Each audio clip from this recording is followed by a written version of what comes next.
तत्पूर्वी पांडुरंगा करो प्रथम नमन दुसरे चरण संताची. कोणत्याही शुभ प्रसंगी आपण आपल्या आराध्य देवतेला प्रथम वंदन करतो. हरी संप्रदायाचा आराध्य दैवत म्हणजे पांडुरंग परमात्मा.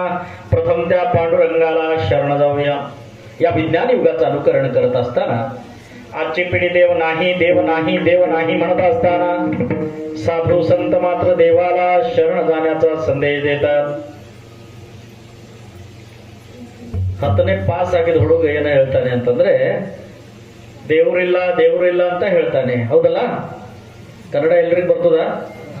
ಕನ್ನಡ ಹೆಚ್ಚಿಗೆ ಜನರಿಗೆ ಬರ್ತದೆ, ಮರಾಠಿ ಹೆಚ್ಚಿಗೆ ಜನರಿಗೆ ಬರ್ತದ? ಮರಾಠಿ ಬರ್ತದೆ, ಎರಡು ನಡೀತದಲ್ಲ. ಆಯ್ತು.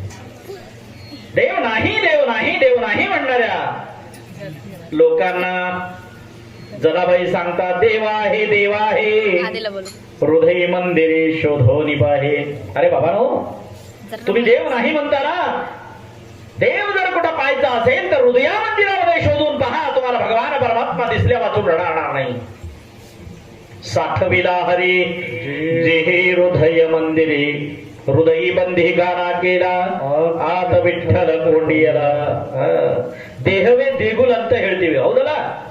ಈ ದೇಹ ಬರೀ ದೇಹ ಅಲ್ಲ, ಆ ಭಗವಾನ ಪರಮಾತ್ಮನ ವಾಸಸ್ಥಳ ಇರುವ ದೇವಾಲಯ ಕೂಡ ಹೌದು. हा देह देवालय सुद्धा आहे. या देहामध्ये असलेला आत्मारूपी परमेश्वर त्याला पाहण्याचा प्रयास जर आपण केला, निश्चितच तो भगवान परमात्मा आपल्याला दर्शन दिल्या वाचून राहणार नाही. पाहण्याची दिव्य दृष्टी पाहिजे. जमिनीत पाणी आहे, सगळ्याला दिसतं का?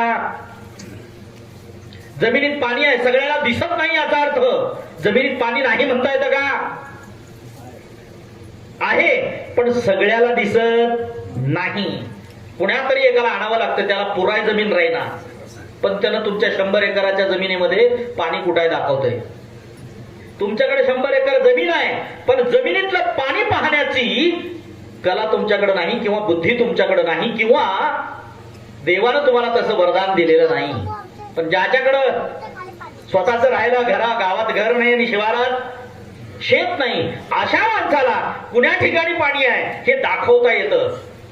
म्हणून अनेक संत आहेत, संतांना देव दिसतो, त्यालाही डोळे, तेही माणसासारखे आहेत, पण त्यांना देव ओळखता येतो. आपल्या पुढे जर आपल्या रूपामध्ये, आपल्या कोणातरी वडीलधाऱ्याच्या रूपामध्ये जरी आपल्या समोर जर देव आला तर आपल्याला ओळखता येत नाही, कारण ती किमया भगवान परमात्म्याने आपल्याला दिलेली नाही. नवे आपण प्रयासच केला नाही. देव पाहण्याचा, देव घेण्यासाठी दूध आहे, दुधामधून आपल्याला डायरेक्ट तूप मिळतो का हो?